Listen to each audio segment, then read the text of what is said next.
নমস্কার, আপনারা দেখছেন লামডিং টাইমস। আজ থেকে কিছুদিন পূর্বে লামডিংয়ের ২৭ নং রাষ্ট্রীয় ঘাইপথ মান্দাদিশার এপিটিএফের সামনে একজন বিদেশি নাগরিকের মৃত্যু হয়েছিল অ্যাক্সিডেন্টে। আমি আবারও বলছি, একজন বিদেশি নাগরিক পর্যটক যে দুর্ঘটনায় মৃত্যু হয়েছিল ২৭ নং রাষ্ট্রীয় ঘাইপথ মান্দাদিশার সামনে এপিটিএফ ক্যাম্পের সামনে। তার কারণটা ছিল একটি তীব্রবেগী ট্রাকের ধাক্কা মৃত্যু হয়েছিল।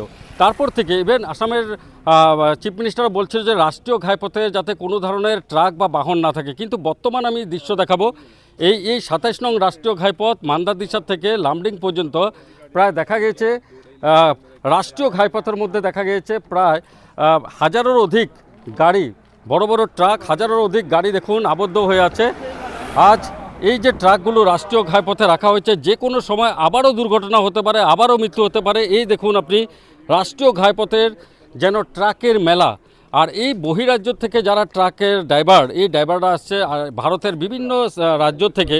এই ট্রাক ড্রাইভারদের কিন্তু দুরবস্থা, কারণ এই ট্রাক ড্রাইভারদের থেকে আগের থেকে বলা হয়নি যে এখানে গাড়ি থামবে, কিছু হবে। আমি उनादर मुखेर থেকে জানার চেষ্টা করব। नमस्ते भैया, आपका नाम क्या है? आप ड्राइवर हैं? हाँ जी सर। आपको कहाँ से कहाँ जाना था? हमें अपना गुजरात से आए हैं, हमें सिलचर जाना था। गुजरात से सिलचर? हाँ जी। अभी लमडिंग में नेशनल हाईवे में क्यों फंसा हुआ है? रास्ता बंद कर दिया है, बोलते हैं आगे जाम लगा हुआ है, क्या पता है। वही कल रात से गाड़ी अभी तक छोड़ा नहीं है। और हमारे साथ ये कच्चे माल का गाड़ी है, इनको तो अर्जेंट माल है। सूखा माल तो जिसमें होगा वो तो कोई दिक्कत नहीं है, जिसको खाने पीने का माल है, जैसे अभी इसमें वो किनू लोड है। आप लोगों को पहले से इन्फॉर्म किया था क्या? नो सर, हमें नहीं बताया कि पहले से नहीं इन्फॉर्म किया।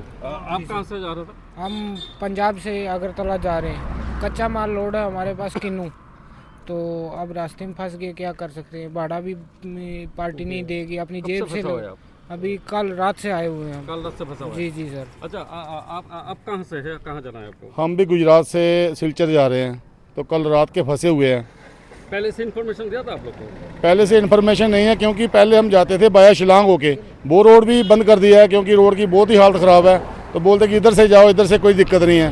जब हम रात को इधर पहुंचे तो आगे लाइन लगी हुई थी। अभी कितना गाड़ी इधर में फंसा हुआ है? कम से कम भी 1500-2000 गाड़ी है। गाड़ी इधर में फंसा? हाँ। तो पहले से आप लोग को कोई इन्फॉर्म नहीं किया? कोई इन्फॉर्म नहीं किया। आपसे जानना चाहता हूँ, कुछ दिन पहले यहाँ में एक फॉरेनर को भी एक्सीडेंट हुआ था, तो आप लोग का जो गाड़ी इधर में रखा हुआ है, तो वहाँ से जो गाड़ी आएगा हाईवे में, तो एक्सीडेंट हो सकता है ना? बिल्कुल हो सकता है। जैसे देख सकते हो आपकी लाइन लगी हुई है गाड़ियों की, तो गाड़ी के आगे से जो क्रॉस करेगा उसको तो रोड दिखाई नहीं देगा कि आगे से क्या आ रहा है। तो अगर अर्जेंट, डेफिनेटली अर्जेंट निकलेंगे तो आगे से कोई गाड़ी आ जाएगी, तो हो सकता है एक्सीडेंट, क्यों नहीं हो सकता। तो आप लोग को जो रखा है, आप लोग को तो पहले से बोलने से आप बाहर रख सकता था ट्रक? बिल्कुल, अगर हमें पहले इन्फॉर्म किया होता तो हम कहीं सेफ जगह गाड़ी खड़ी करते। উনি একটা গুরুত্বপূর্ণ কথা বলছে, আমি আবারও বলছি যে উনাদেরকে প্রথম থেকে ইনফরমেশন দেওয়া হয়নি। ফার্স্ট, সেকেন্ড কথা হচ্ছে, যদি উনাদেরকে ইনফরমেশন দেওয়া হতো, সেফ জায়গায় পার্কিং করতে পারতো, একটা ভালো মাঠে কোনো একটা খোলা জায়গায় পার্কিং করতো।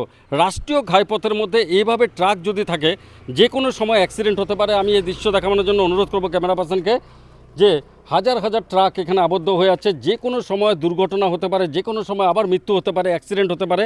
এইভাবে দেখুন, এইভাবে দেখুন যে লামডিংয়ের রাষ্ট্রীয় ঘাইপথে কিছুদিন আগে আমেরিকার একজন পর্যটকের মৃত্যু হয়েছে। আমেরিকার পর্যটকের মৃত্যুর পরেও কিন্তু শিক্ষা হয়নি, রাস্তা বন্ধ হয়েছে, গাড়িগুলো আটকা আছে। কিন্তু আগের থেকে কেন ইনফর্ম করা হয়নি, কেন সেফ জায়গায় রাখা হয়নি?